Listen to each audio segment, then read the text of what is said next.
यीशु ने उसके अनुरोध को अस्वीकार कर दिया। मरकुस 5:18-20।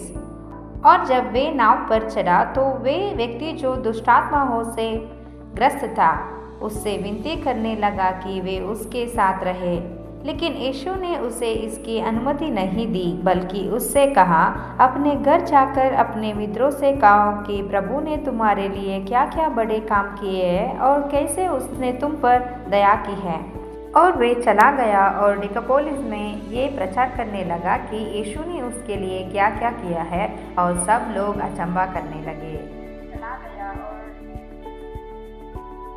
हमारे आरंभिक पवित्र शास्त्र में यीशु द्वारा एक व्यक्ति को दुष्टात्माओं की सेना से मुक्त करने के बाद की स्थिति और उस व्यक्ति की यीशु का अनुसरण करने की इच्छा का वर्णन किया गया है। इसमें प्रयुक्त यूनानी शब्द थेलो है, जिसका अनुवाद इच्छा, इच्छुक होना, चाहना या इच्छा किया जा सकता है। यह शब्द नए नियम में 208 बार पाया जाता है। ये अनुरोध यीशु का अनुसरण करने का था। जिस व्यक्ति पर भूत सवार था वे यीशु से विनती करता है कि वे उसे अपने साथ जाने दे, क्योंकि यीशु नाव में चढ़ रहा था। इस संदर्भ में यीशु ने उसके अनुरोध को अस्वीकार कर दिया। मरकुस 5:19। यीशु ने उस व्यक्ति से कहा कि वे रुक जाए और जो उसने अनुभव किया है उसका संदेश फैला है।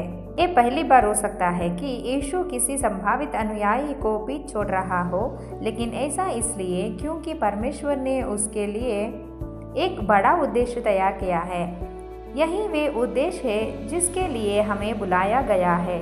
मरकुस 5:1-17। शैतान की क्रूरता और वे उन लोगों के प्रति कैसे अत्याचारी है जिन्हें वे बंदी बनाता है पर ध्यान केंद्रित करता है। दुष्टात्मा से ग्रसित व्यक्ति पहाड़ों और कब्रों में था, रो रहा था और पत्थरों से खुद को काट रहा था।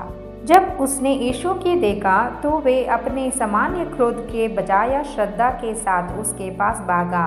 इससे दुष्टात्माओं की प्रकृति के बारे में बहुत कुछ पता चलता है, जिससे ये भी शामिल है कि वे परमेश्वर के विरुद्ध विद्रोह की स्थिति में रहते हैं। ये भी दर्शाता है कि यीशु का उद्देश्य एक व्यक्ति को बचाना है। आमीन। स्थायी वचन।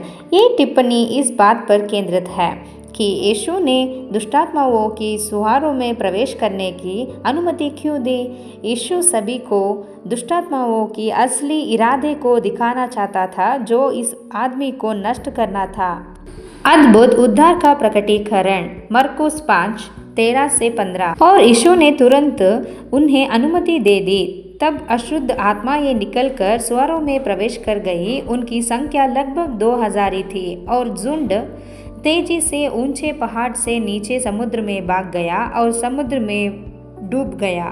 तब सूअरों को चराने वाले भाग गए और उन्होंने शहर और गांव में इसकी सूचना दी और वे ये देखने के लिए बाहर गए कि क्या हुआ था। तब वे यीशु के पास आए और उस व्यक्ति को देखा जो दुष्टात्माओं से ग्रस्त था और जिसमें सेना थी, कपड़े पहने और होश में बैठा था, और वे डर गए।